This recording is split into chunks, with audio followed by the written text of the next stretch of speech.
Good morning friends. स्वागत है आपका हमारे YouTube channel let's learn stenography पर। डिक्टेशन की स्पीड रहेगी 100 शब्द प्रति मिनट।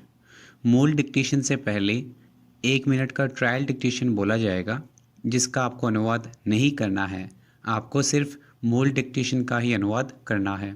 डिक्टेशन में कॉमा और विराम बोला जाएगा, इसलिए सभी ध्यानपूर्वक डिक्टेशन लिखें। तो चलिए सबसे पहले 1 मिनट का ट्रायल डिक्टेशन लिखिए। ट्रायल डिक्टेशन शुरू होगा 10 सेकंड बाद।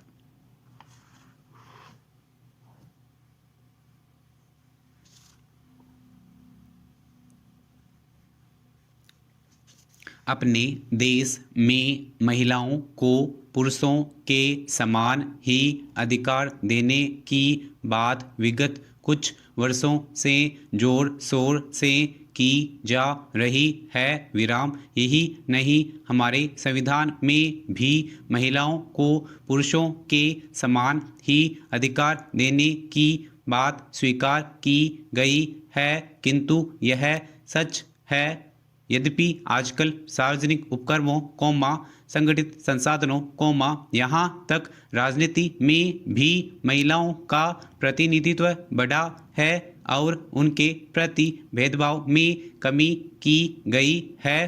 फिर भी जहाँ तक असंगठित एवं निजी क्षेत्रों के प्रतिष्ठानों की बात है, तो वहाँ अब भी महिलाओं के श्रम में शोषण किया जाता है। विराम। एक तरफ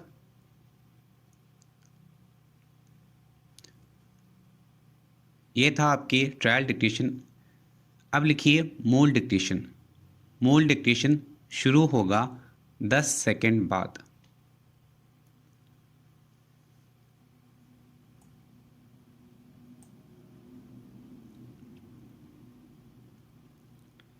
सौ वर्ष पर्यंत तक स्वच्छ जीवन की कामना की गई है, लेकिन आजकल की जीवन शैली में ऐसा हो पाना एक कल्पना की तरह है। विराम। आज के समय में यदि कोई व्यक्ति 100 वर्ष या उससे अधिक जी लेता है, तो उसे आश्चर्य की दृष्टि से देखा जाता है, लेकिन पहले के समय में ऐसा होना सामान्य बात थी। विराम। इसका कारण व्यक्ति की जीवन शैली, खान पान व वातावरण था, जो उसके शरीर को स्वस्थ, सुदृढ़ व निरोगी रखने में मदद करता था।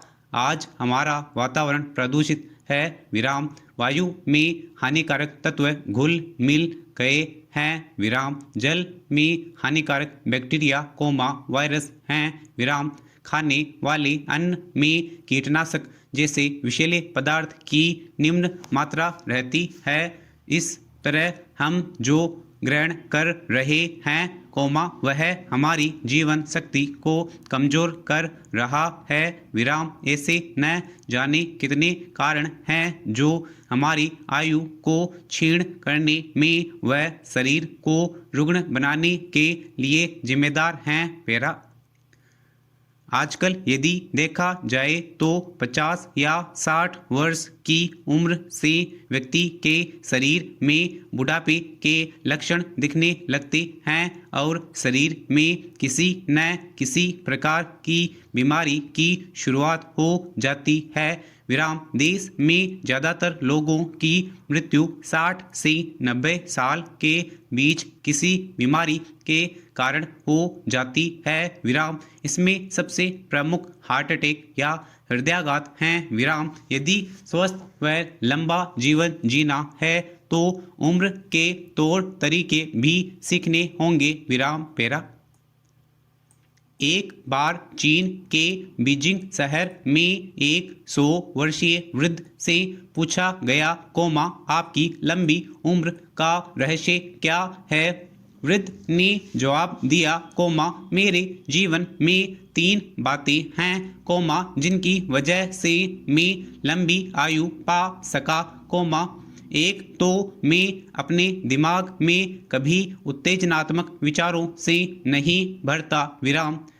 सिर्फ ऐसे विचारों को पोषण देता हूँ जो मेरे दिल और दिमाग को शांत रखें। विराम।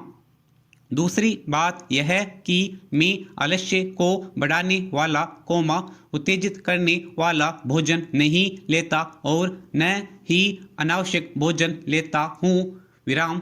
तीसरी बात यह है कि मैं गहरा श्वास लेता हूँ। विराम। अनंत तक श्वास भरकर फिर छोड़ता हूँ। विराम। अधूरा श्वास कभी नहीं लेता। विराम। निश्चित रूप से उस वृद्ध व्यक्ति की ये 3 बातें हम कभी के लिए उपयोगी हैं। विराम। यदि देखा जाए तो हम सभी इन तीनों के विपरीत बातों को ही अपनाए हुए हैं। विराम। जैसे हम नकारात्मक विचारों से घिरे रहते हैं, उन्हें प्रश्रय देते हैं और तनाव से भरे रहते हैं। विराम। मन को जो उत्तेजित करने वाले चटपटे तले भुने भोजन को ही पसंद करते हैं और इनका सेवन करने में किसी तरह का परहेज नहीं बरतते। विराम। Pizza, burger, chowmein, Maggi, snacks, street food आदि इसी श्रेणी में आते हैं। विराम। हमारे खाने के समय व भोजन की मात्रा पर भी हमारा कोई नियंत्रण नहीं होता, जिसके कारण शरीर में स्फूर्ति नहीं बल्कि आलस्य ही रहता है। विराम। यदि देखा जाए तो पता चलता है कि हम जल्दी जल्दी व उथले श्वास लेते हैं। विराम। गहरे व लंबे श्वास लेने का हमें कोई अभ्यास नहीं है। विराम। पेरा। इस तरह से पता चलता है कि स्वस्थ व लंबे जीवन के लिए जिन बातों का पालन करना चाहिए, उनमें से हम किसी भी को नहीं अपना पा रहे हैं और समय की रुग्णता का शिकार हो रहे हैं। विराम। आजकल छोटे बच्चों से लेकर बड़े बुजुर्गों तक के शरीर में किसी न किसी तरह का रोग आसानी से प्रवेश कर जाता है, जबकि देश में इतने सारे चिकित्सालय हैं, कई तरह की सुविधाएं हैं, फिर भी शरीर लंबे समय तक स्वस्थ नहीं रह पाता। विराम। पेरा। मनुष्य जीवन की खास बात यह है कि परमात्मा ने हमें एक निश्चित समय की आयु ही प्रदान की है और यह हमारे श्वास की गिनती पर निर्धारित है। विराम। यदि हम जल्दी जल्दी व उथले ढंग से श्वास लेते के अभ्यस्त हैं तो हम स्वतः ही रुग्णता को निमंत्रण देते हैं व जीवन को कम करते हैं, क्योंकि उथली सांसें हमारे फेफड़ों के अंदरूनी हिस्सों तक नहीं पहुंच पाती हैं और इसके लिए बीमारियां पनपती हैं, चिकित्सकों के अनुसार ज्यादातर लोग इस रहस्य को नहीं जानते कि श्वास किस तरह से लेने चाहिए। वे पूरा श्वास नहीं लेते। विराम। पूरा श्वास लेने से फेफड़े और शरीर की अंदरूनी विराम। पेरा। स्वामी जी कह रहे थे, जिसके मन में साहस तथा हृदय में प्रेम हो, वही मेरे साथी बने। विराम। मुझे और किसी की आवश्यकता नहीं है। विराम। जन्मजात की कृपा से मैं अकेला ही 1 लाख के बराबर हूँ तथा एक ही 20 लाख बन जाऊंगा। विराम। मुझे जगत में एक विशिष्ट उद्देश्य को पूर्ण करके जाना होगा। विराम। मैं अकेला ही उस कार्य को परिणत करूंगा। विराम। किसी ने मेरी सहायता की या नहीं की, इसकी मुझे कोई चिंता नहीं है। विराम। पेरा। स्वामी जी बोल रहे थे, वत्स, जीवन मिथ्या है, मृत्यु भ्रम है। विराम। परमात्मा का ही अस्तित्व है, शेष किसी का नहीं। विराम। मार्ग लंबा है, समय थोड़ा है। विराम। संध्या हो रही है, मुझे शीघ्र अपने घर, अपने परमात्मा के पास जाना है। विराम। तुम यह समझते हो कि मुझे कार्य करना है, तब यह तुम्हारी भूल है। विराम। इस जगत में या अन्य किसी जगत में मेरे लिए कोई कार्य नहीं है। विराम। मेरे पास एक संदेश है, कोमा, मैं वह अपने ढंग से ही दूंगा। विराम। मैं अपने संदेश को न हिंदू धर्म, कोमा, न ईसाई धर्म, न संसार के किसी धर्म के सांचे में ढालूंगा। विराम। बस मैं उसे केवल अपने सांचे में ढालूंगा, कोमा, मूर्खता ही उसका एकमात्र भ्रम है, कोमा। यदि तुम निकल सकते हो तो इस मूर्खता के जाल जिसे संसार कहते हैं, कोमा, इसमें से निकलो। विराम। तभी मैं तुम्हें सच्चा, साहसी और मुक्त कह सकूंगा, कोमा। पेरा।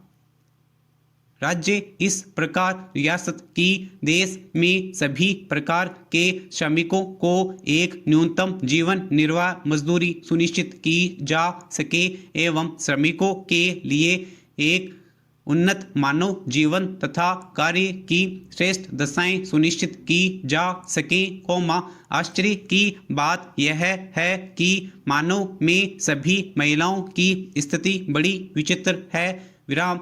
एक तरफ जहां देश के कुल कामगारों में 28% हिस्सा महिला कामगारों का है, कोमा, वहीं ग्रामीण क्षेत्रों में 32% व शहरी क्षेत्रों में मात्र 14% ही है। विराम। यदि मुख्य कामगारों, कोमा, सीमांत कामगारों एवं गैर कामगारों की दृष्टि से देखें तो पाएंगे कि मुख्य कामगारों में 22% हिस्सा महिला श्रमिकों का है, जबकि सीमांत कामगारों में 90% हिस्सा महिला श्रमिकों का है। विराम समाप्त।